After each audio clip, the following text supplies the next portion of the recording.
Now, Sports Talk with Broads. Here's Hunter Brody.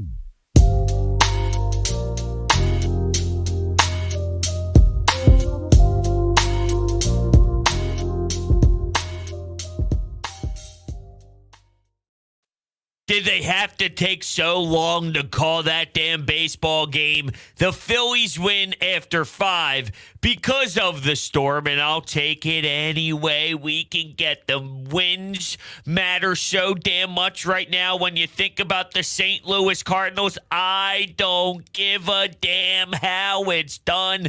Just get it done. If it takes Nick Castellanos with a rocket arm in right field to get that final out to make this thing even pretty much in the position that it was in, I don't care. Just get it done. And look, obviously the storyline today heading into the game was the exciting lineup. Noah Syndergaard on the mound. You get Brandon Marsh in there, who with his first at-bat with the Phils gets on base, and then, oh, by the way, goes first and third on a nice little how do you do. He's getting a nice run before Schwarber gets a hit. So you just see the way that he's capable of playing on the base paths, which is a beautiful sight to see. And then Gene Segura made a response back into the lineup. He just had some buzz for, let's be realistic, a game that realistically, when you see the Nationals, it's not one that keeps you on your toes. It's not one that gets your adrenaline rolling thinking about, right? It's the Nationals. So without the new feeling of the new players, this is normally one you just kind of write off as background noise. So let's begin with Noah Syndergaard. Obviously, there was some buzz because there were new players. I'm just saying normally it's hard to think of a scenario where we're this excited all day long for a regular season game against the Nationals because they're just not really a competitive team. Although, ironically enough, this game was somewhat close because of our number one storyline, which is Noah Syndergaard. He looks like a back-end rotation guy, if we're going to be honest, right? Now, you could talk about how long it's been since he threw. You could talk about JT Real Muto. You could talk about just playing for a new city, so there's a different feeling inside, whether it's nerves or, whether it's excitement, whether it's a combination of a lot of emotions, playing in front of all those fans who gave him a warm welcome. Sometimes that could just get the most of you, and I'm not ruling him out by any means. But there is a reason why the baseball world in totality was telling everyone that Noah Syndergaard is a certain type of pitcher at this point in his career. I look at him as another Kyle Gibson, which is a fine addition at the trade deadline, but his name just speaks louder than some other ones. You can get a Maley who does a phenomenal job on the bump, but his name is not Noah Syndergaard. You basically just picked up another Kyle Gibson style of guy, just with the name that screams a little bit louder. We'll see what he does next start, but clearly I was not impressed. You saw whether it's a double and then things are happening afterwards, or it's single after single after single. He allowed 11 hits in his short outing today. It's not good. You didn't really have another option, though. It's better than the Christopher Sanchez, the Bailey Falter. Whenever you go with the bullpen game that gets annihilated like you saw the last time against the Atlanta Braves in game 1 of that mini 2-game series set on the road. Like, yeah, okay, no doubt about it. I'll take a professional starting pitcher, veteran who has logged in a lot of time in this league. I'll take that as a back-end guy, especially when you lay out exactly what could be your options when you're in August in a position to make the playoffs. Yeah, Noah Syndergaard's still an upgrade. I don't want to devalue that, but I'm just trying to kind of lay the work down on what is to be expected, and that might be this. Didi Gregorius. Maybe I'll say that for a little bit, actually, because how about Alec Bohm? I want to talk about Alec Bohm. That home run, ridiculous. He also flashed the leather nicely over at third base, too. Unfortunately, he wasn't able to make the throw to first base, but it was really about the unrealness of the reaction time over at third down the third base side to even get his glove on the ball the way that he did. There were plenty of times throughout his career where he's not even doing that. He's just playing with a ton of confidence. You hear Bryce Harper in the booth, which I thought was an excellent touch, talk about how Alec Bohm has turned the page and is just playing with a ton more confidence right now. That was an outstanding swing. Beautiful. I love the way it was one-handed. It somewhat had a pimp job to it a little bit as it went over the wall, and I thought we were getting a JT Realmuto home run too. I thought we were getting a Nick Castellanos home run too. The ball was somewhat flying a little bit after that Alec Bohm homer, but it died at the warning track power-ish. JT's was a tad farther and a little closer to the wall compared to Nick Castellanos, but you just see right now Alec Bohm is winning you baseball games. He's going on a run. How ironic is this? I somewhat talked down upon Rhys Hoskins yesterday, saying, yeah, I remember the hot stretch he went on, but realistically, I'm a bit surprised to look to see 20 home runs because it just doesn't feel like he has that many wow Rhys Hoskins type of explosion this season, and then he does that. He gives you a home run to tie the game up 1-1. He gives you an RBI rip to left field, too. All right. Tell me we get an August Rhys Hoskins month, please. Packaged up with a Nick Castellanos, how do you do? Packaged up with an Alec Bohm, how do you do? Let's not devalue either what Nick Castellanos has done in the field the last couple of games. Sliding grab, and now this gun to home plate. We are praying to the baseball gods every single day that he is going to be able to show us Castellanos. Now, I don't want anyone to be fooled either. When you look at last year for Castellanos, it was a perfect time for him to be a free agent. Hit 34 home runs, 100 RBI, but he averages around 24 home runs a year in his career. 34 is a lot for him. It just so happened that the timing of the big-time payday happened when he did make a big-time statement in this league with his power. You see years where it's 26, 27, 24, 23, 18, dating back to some of his previous seasons. Now, his pace right now is not okay, and we can't accept that whatsoever. But if you just think about what is fair and what Nick Castellanos probably is when you average everything out compared to just the best season of his entire career, just for the longevity talking on who is Nick Castellanos, he's not this. I don't know if he's what he showed us last year either, though. Now, he's closer to what he showed us last year than to this. But just keep in mind, don't lose sight of the timing of everything for him. Didi Gregorius. The Phillies released him, and I was a bit surprised, but I like it. Now, we took callers all day long on the best show ever, 97.5 The Fanatic, 2 to 6 p.m. Make sure you're checking it out. And I was surprised by the insane amount of support that Didi had. And they were questioning the franchise, wondering why. The guy at least helps you out defensively. And yeah, he's been playing way better on the defensive side. But I don't know if that's justifiable to keep him around just because of his glove if he's having one of the worst batting averages in the entire league in the month of July. It's just not cutting it. Here's why I like it. And this is coming from someone who has supported Didi Gregorius more than the slanders out there. Makes a statement to the clubhouse because you know he's a likable guy. And I'm sure there was a bit of a surprise factor, like, really? Didi Gregorius, he's getting moved on from? What? Didi Gregorius? He has respect in this league. So a lot of guys, just a good teammate, a good dude. A lot of guys probably look up to him with some veteran leadership too. But you're not doing your job. You're not good enough. You're not succeeding at a rate that we feel comfortable with you here. So it's not as if people are going to be playing more inspired or be more motivated because of it. But I have to imagine that there is a bit of a culture shock of, they mean business here. Let's go. And the way Didi was playing, I think he raised his game because he was fully aware with the Sosa move and with Gene Segura returning to the lineup that someone had to go. And it wasn't going to be Bryson Stott either because this franchise believes in him. But think about the statement that's made to him. And he earned it. I mean, the reason why they make this decision is because they feel comfortable with Stott. But that's because Stott has given them multiple reasons to feel a certain type of way.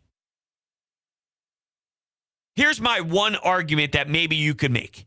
Because they love Sosa's glove defensively. I've seen Didi have power. I've seen Didi be an effective weapon at the plate. Not in a couple of years, since really the shortened season. And I'm acknowledging that. But Sosa never has. And Didi's glove right now is a special glove. How much better can Sosa be if Didi's playing this version of defense? He's making all the plays and some. So if Didi has at least done it before, and he's playing good D, what's the fascination with Sosa? Unless, once again, it comes back to just the message that is being sent to everyone. I'm just curious, though, how some were impacted by that emotionally. Not that it matters because it's a business, and that's how it goes. And Didi had every single opportunity to mark his territory, and unfortunately, he just couldn't provide that at all. Maybe a team snags him up. You think his name speaks for itself. Sometimes if you just have the power behind your name, you live a little bit longer out there in this world, in the baseball world. We'll see. But yeah, I was surprised. But I'm also okay with it, and I like what it means. Sets a different tone. It's Dave Dombrowski now. It's Dave Dombrowski. All right, 856-442-9805. We are going back to some not text messages, but we're going to utilize the Anytime Hotline. Instead of some live calls, we're going to go back to the voice mailbox setup so you can leave your voicemail at any time, and then I'll play them on the show. I'm just going back to it for a little bit here as some of these shows are just getting later, and I think it's a little bit easier to play them and react to them. So we will start things off with our first call. Let's kick it off. Yeah. Hey, bro, it's a nice win today, of course. Only 5 innings, but hey, you'll take it. Yeah, I was just wondering, what do you think really factors into Alec Bohm turning this around mid-season, a disastrous start, really on both sides, offensively and defensively? Just what do you think the factors are? And do you think he'll be consistently this good, or will he be a streaky player?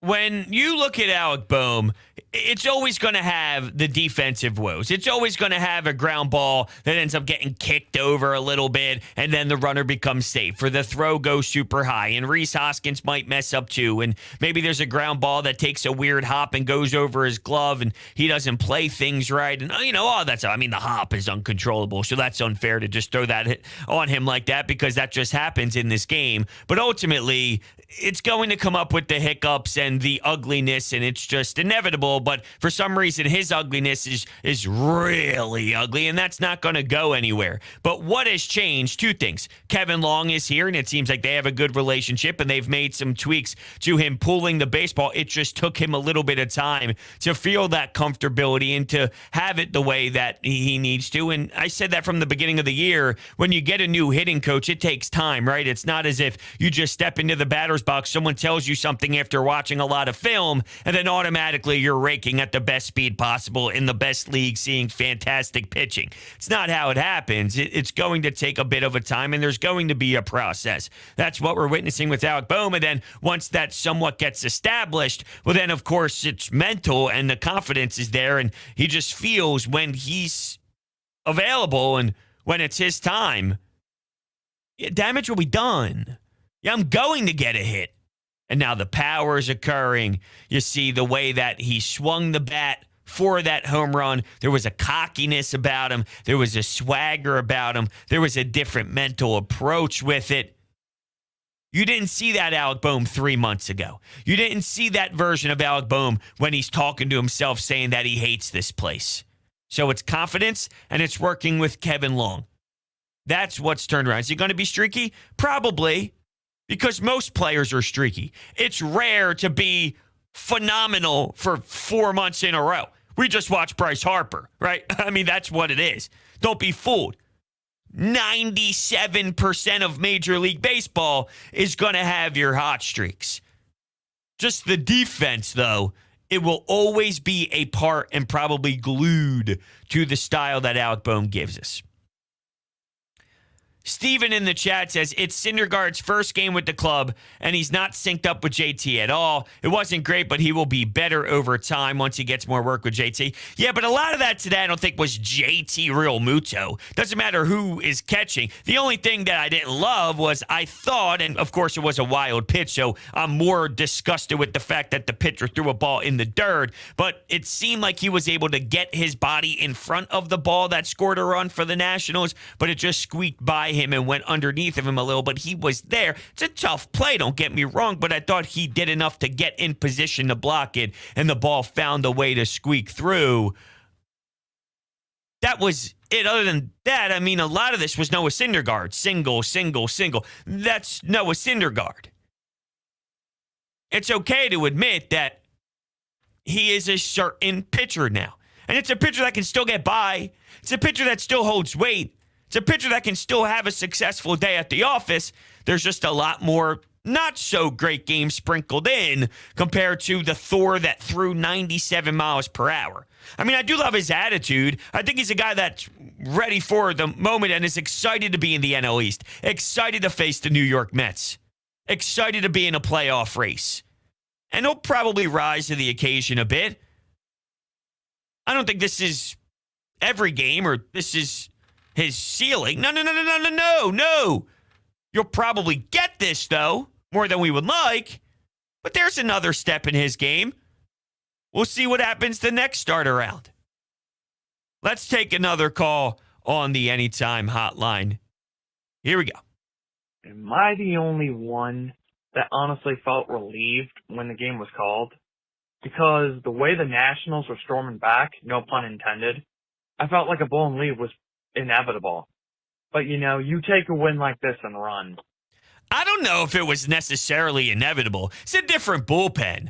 It was weird, though, don't get me wrong, seeing all the base runners for Washington. Mike Franco steals second base, and he ends up coming around to score. Now, we know that Noah Syndergaard is easy to steal on, to the point where, yes, Mike Franco is taking a bag, and then that comes back to bite you. It was a weird game. It was strange. It felt like one of those that was really going to keep going, and you look at the clock, and, of course, the rain delay put a pause on it even more, but it felt like it was going to be a long one. It was going to be stretched out, but no way deep down inside did I think, I mean, really, it was way too early to tell. I didn't think, this is going to end in a nightmare. That's not this team. That's not what this identity is.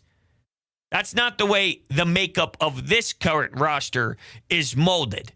They're not this is definitely a loss type of team. Bad losses happen. Blown saves occur. Ugly ones are definitely within 162. But percentage-wise, it's not something that I feel should have that level of reaction. I was so relieved because they wanted to blow the game. No, it was really so relieved that I could get the show going here and get done earlier. I'm tired.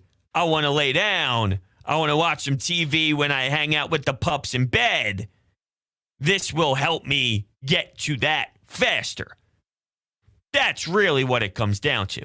We'll take one more before we wrap up tonight's show. Here we go with the third call. I want to know why baseball took so long to decide this game, but besides the point, and Noah Syndergaard, I'm not going to judge him based off of that. But 11 hits against the Nationals, not pretty. Technically, the Castellanos saved the game, so that was nice to see.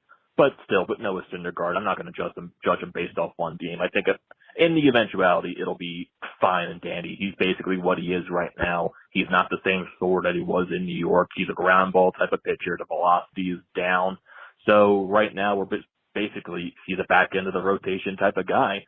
But it was nice to see Rhys go deep. It was nice to see Alec Bohm go deep. And hey, a win is a win is a win is a win, especially against the Washington Nationals. And now let's move on and get some more wins. Yeah, I love it. I mean, you basically kind of summarized my entire show there in the final call, which is beautiful and fantastic. It's almost like it was a spitting image of what I was breaking down throughout the first 20 minutes of the show.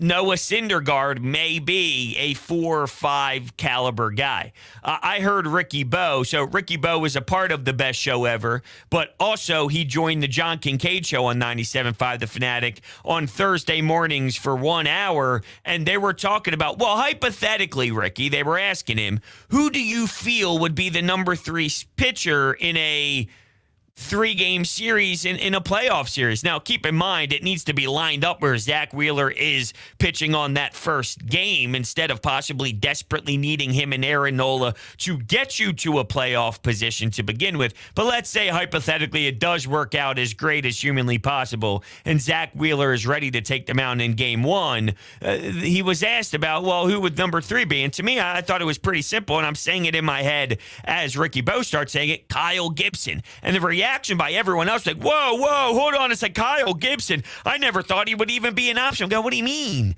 How would he not even be an option? I mean, you're not giving him credit for what he can do.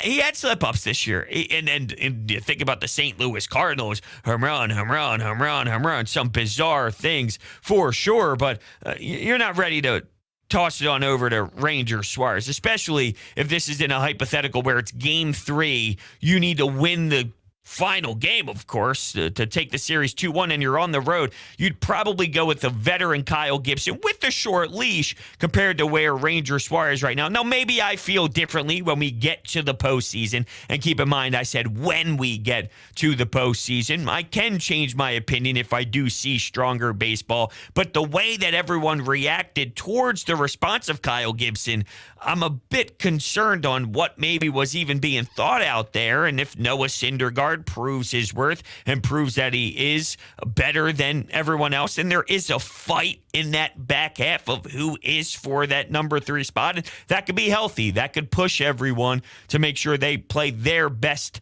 version of themselves. And, we'll see who ends up winning that battle. But, at this very moment, I think it's pretty obvious who it is, especially with the banged up Zach Eflin. And Zach Eflin, I got no hope in the Zach Eflin experience anymore. But that's where we are now after tonight's game. I want to thank everybody so much for hanging out with me. If you are new to the channel, hit that subscribe button and thumbs up button too. It really helps the channel grow. And then SeatGeek promo code BRODES. If you are a new user to SeatGeek, get yourself $20 off of your ticket purchase, which eliminates all those fees, and it's basically free parking for your event. So make sure you get yourself to a game right now. It is an absolute no-brainer. Thank you guys so much for hanging out with me. I will catch you all